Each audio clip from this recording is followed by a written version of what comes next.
बाबा ने कहा, मीठे बच्चे, योग बल से आत्मा की कट निकलेगी, इसलिए योग में कभी भी गफलत नहीं करो।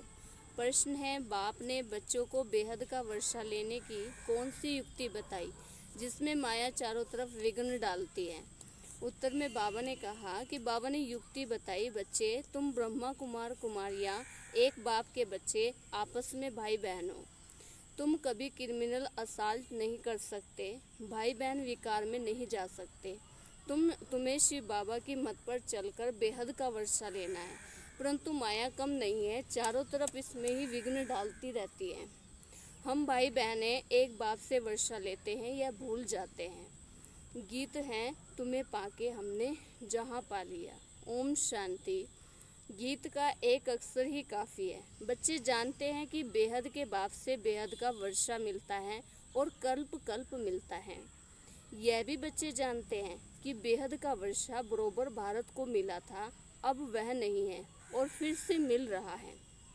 देखते हो, अभी तो स्वर्ग का वर्षा नहीं है, रावण द्वारा नरक का श्राप मिल रहा है। श्राप से मनुष्य दुखी होते हैं, वर अर्थात वर्षे से सुखी होते हैं।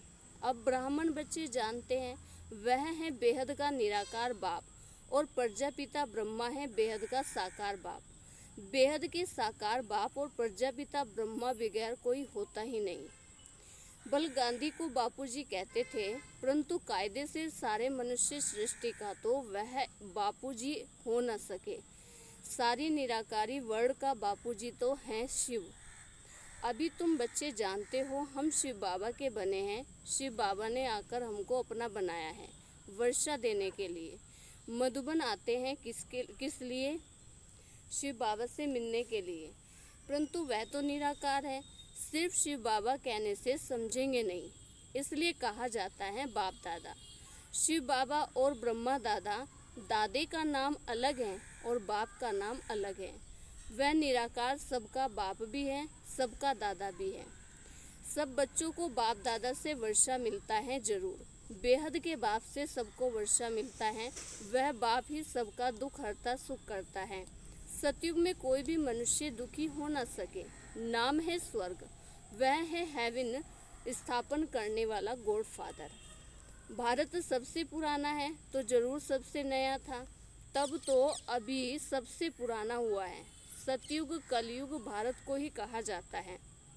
बरोबर भारत स्वर्ग था, यह लक्ष्मी नारायण राज्य करते थे। यह बुद्धि में है। अभी तुम लक्ष्मी नारायण के मंदिर में जाएंगे तो झट बुद्धि में आएगा कि इन्हों को यह वर्षा कैसे मिला, यह पूज्य कैसे बने, कब राज्य किया, किस द्वारा राज्य पाया, ये सारा बुद्धि में आएगा। आगे लक्ष्मी नारायण के मंदिर में जाते थे, माला फेरते थे, एक्यूपेशन का कुछ भी पता नहीं था। अभी सिर्फ तुम्हारी बुद्धि में है, सो भी नंबरवार। तुम अभी लक्ष्मी नारायण के मंदिर में जाकर खड़े होंगे तो हर्षित होंगे। बुद्धि में है, इन्होंने यह प्रारब्ध कैसे पाई थी? संगम युग पर ही पाई, क्योंकि संगम पर ही पुरानी दुनिया बदलने वाली है।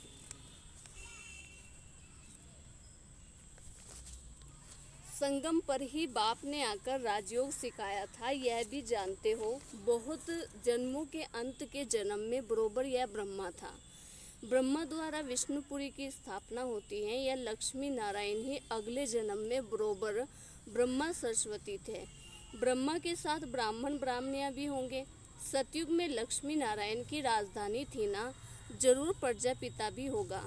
तुम जानते हो, हम पुरुषार्थ कर रहे हैं। जिन्होंने कल्प पहले पुरुषार्थ किया है वह हम साक्षियों देखते हैं। एक होता है राजाई घराना, दूसरा होता है प्रजा घराना। उसमें भी कोई बहुत साहूकार होते हैं, कोई कम। राजाओं में भी कोई बहुत साहूकार, कोई कम साहूकार होते हैं। तुम लक्ष्मी नारायण के मंदिर में किसी को भी जाके समझाते हो कि इन्होंने यह राज्य कैसे पाया, अब फिर से वही अपना राज्य भाग्य ले रहे हैं। राजधानी स्थापन हो रही है, कितना सहज है। अम्बा कौन है यह भी नहीं जानते। तुम कहेंगे यह तो जगत अम्बा है।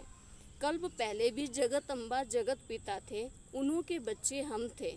संगम पर बाबा राजयोग सिखा रहे हैं, जगत अम्बा के बच्चे भी ढेर हैं, परंतु इतने सभी को तो बिठा नहीं सकते।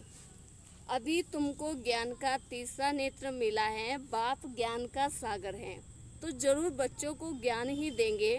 उनको ना मनुष्य ना देवता कहा जाता है, उनको परमात्मा ही कहा जाता है। तुम कोई के भी मंदिर में जाओ तो उनकी बायोग्राफी बता सकते हो। राम के लिए भी तुम समझा सकते हो। चंद्रवंशी घराना अभी स्थापन हो रहा है। ब्रह्मा द्वारा ब्राह्मणों का भी धर्म स्थापन होता है।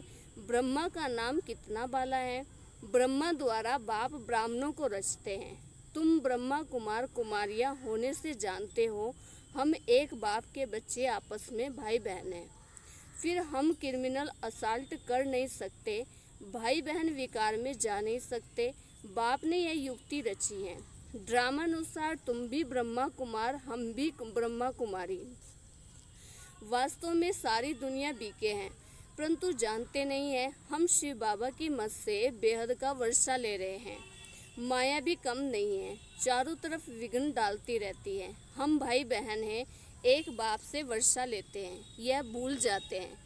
यह तो अच्छी रीति समझते हो। सतयुग में एक धर्म था, बाकी सब धर्म खत्म हो जाने हैं, यह भी बच्चे जानते हैं। यह कोई नई बात नहीं है। हर 5000 वर्ष के बाद यह चक्र फिरता है। तिथि तारीख भी लिखी हुई है ना। यह भी बुद्धि में रहना चाहिए कि हम शिव बाबा से इस युक्ति से वर्षा लेते हैं। लक्ष्य तो मिला हुआ है ना। बाप को याद कर बाप से वर्षा लेना है। याद अर्थात योग बल से ही कट निकलेगी, इसमें कोई गफलत ना हो। इसलिए मूल्य मिलती है। निश्चय बुद्धि पक्का है तो भल कहाँ भी चला जाए। समझो मूल्य नहीं मिलती तो भी बुद्धि में तो है ना। हम बाबा का बन गए। बाबा ने समझाया है तुम्हारी आत्मा तमो प्रधान बनी है। अब तुम बाप को याद करो तो तमो प्रधान से सतो प्रधान बनेंगे। यह महामंत्र एक बाप बतलाते हैं और कोई बतला ना सके। बाप ही कहते हैं मीठे मीठे बच्चे, याद के बल से ही तुमको तमो प्रधान से सतो प्रधान बनना है। यह अक्सर है, परंतु किसी की बुद्धि में नहीं आता। अब तुम समझते हो। बरोबर कल्प पहले भी बाबा ने यह अक्सर कहा था कि देह के सब धर्मों को छोड़ अपने को आत्मा समझो। यह सब देह के धर्म है ना। सबका बाप एक है, सब आत्माएं उस एक बाप को पुकारती हैं। पोप भी गॉड फादर को याद करते हैं, कहते हैं ओ गॉड फादर रहम करो। इन मनुष्य की क्रोधी बुद्धियों को पलटाओ तो यह आपस में लड़े नहीं। याद तो बाप को ही करेंगे ना, और कोई को याद नहीं करते। शिव बाबा को ही पुकारते हैं कि आकर पतितों को पावन बनाओ। पावन बनेंगे फिर तो इस चीची रावण की दुनिया में रह नहीं सकेंगे। फिर जरूर नई दुनिया चाहिए। कलयुग से बदलकर सतयुग तो होगा ही ना। परंतु इतना भी नहीं समझते। एक डॉक्टर आया था, कहता था कि कलयुग तो कलयुग ही चलेगा। अरे सदैव कलयुग ही कैसे चलेगा। कलयुग कोई अच्छा है क्या? समझते थोड़ी हैं, सिर्फ भावना है। औरों को ले आते हैं, उनको तीर नहीं लगता, और कोई आने वाले को तीर लग जाए तो भी कुछ ना कुछ दलाली मिल जाएगी। हम स्वर्ग में आ जाएंगे। बाप से थोड़ा भी आकर सुनते हैं तो स्वर्ग में जरूर चले जाएंगे। फिर भी हेवनली गॉड फादर के सामने आकर बैठे हैं। बाप समझाते हैं मैं सबका बाप हूँ ना। कोई मानता नहीं कि शिव बाबा कैसे आएगा। अरे आत्मा आ सकती है तो मैं क्यों नहीं आऊँगा। आत्मा एक शरीर छोड़ दूसरे शरीर में जा सकती है तो मैं नहीं आ सकता हूँ। नहीं तो मैं कैसे आऊँ। पुकारते भी हैं कि हे पतित पावन बाबा, आकर पतित से पावन बनाओ। बाप कहते हैं मैं आता ही भारत में हूँ। कल्प कल्प के संगम पर एक ही बार आता हूँ। तुम जब 84 जन्म पूरे करते हो तो मैं आता हूँ। तुम बच्चों को निश्चय है बाबा आया है फिर से वर्षा देने। बाप कहते हैं मेरा धंधा ही है पुरानी दुनिया को बदल नई दुनिया स्थापन करना। इसलिए गाया हुआ है नई दुनिया की स्थापना, पुरानी दुनिया का विनाश, फिर तुम पालना करेंगे। रोशनी मिली है ना।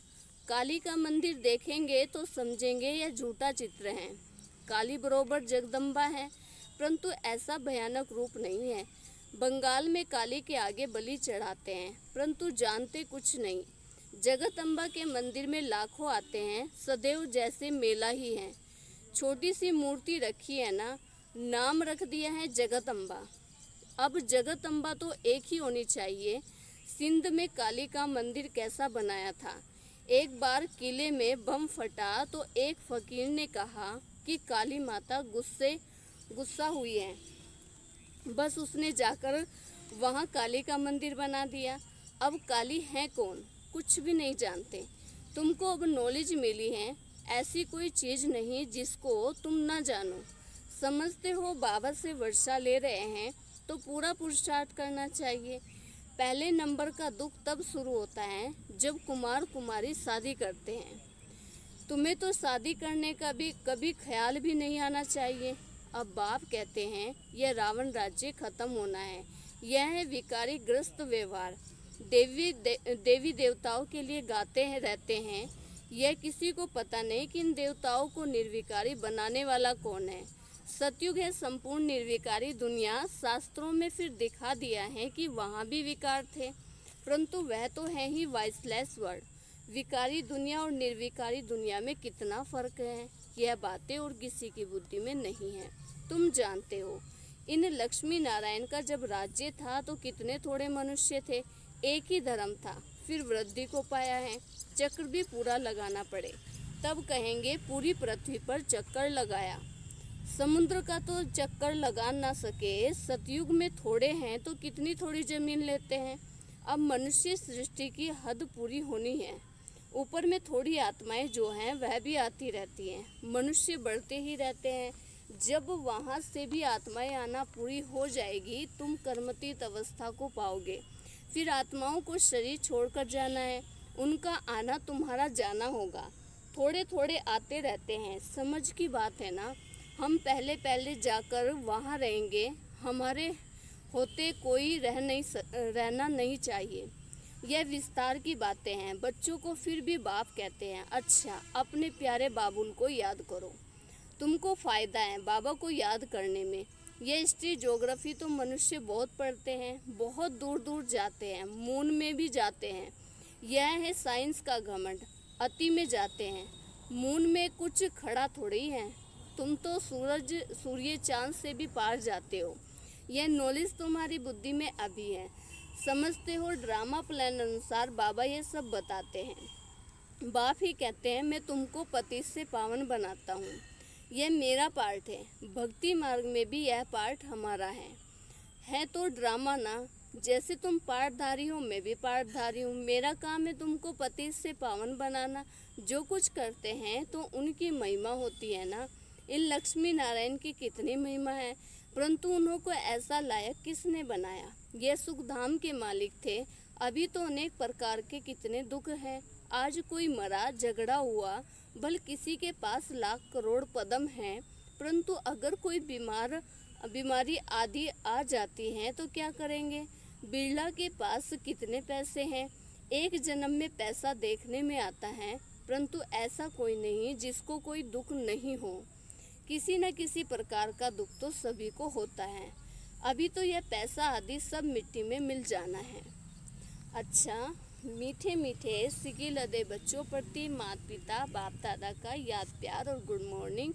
रूहानी बाप की रूहानी बच्चों को नमस्ते। हम रूहानी बच्चों की रूहानी बाप दादा को नमस्ते नमस्ते। गुड मॉर्निंग बाबा। ओम शांति। धारणा के लिए मुख्य सार है। नंबर 1, कर्मतीत अवस्था को प्राप्त कर वापस घर जाना है, परंतु जाएंगे तब जब आत्माओं का आना बंद होगा।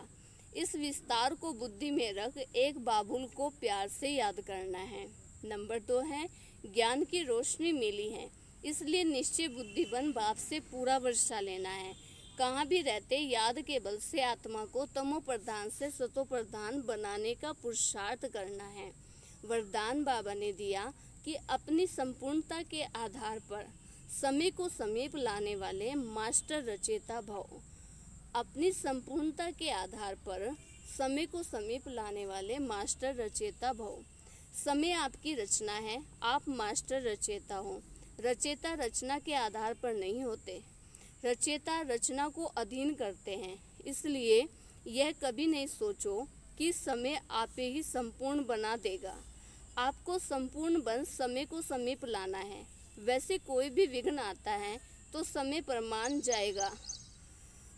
मान जाएगा जरूर, लेकिन समय से पहले परिवर्तन शक्ति द्वारा उसे परिवर्तन कर दो तो उसकी प्राप्ति आपको हो जाएगी। समय के आधार पर परिवर्तन किया तो उसकी प्राप्ति आपको नहीं होगी। स्लोगन है, कर्म और योग का बैलेंस रखने वाले ही सच्चे कर्मयोगी हैं। कर्म और योग का बैलेंस रखने वाले ही सच्चे योगी हैं। ओम शांति।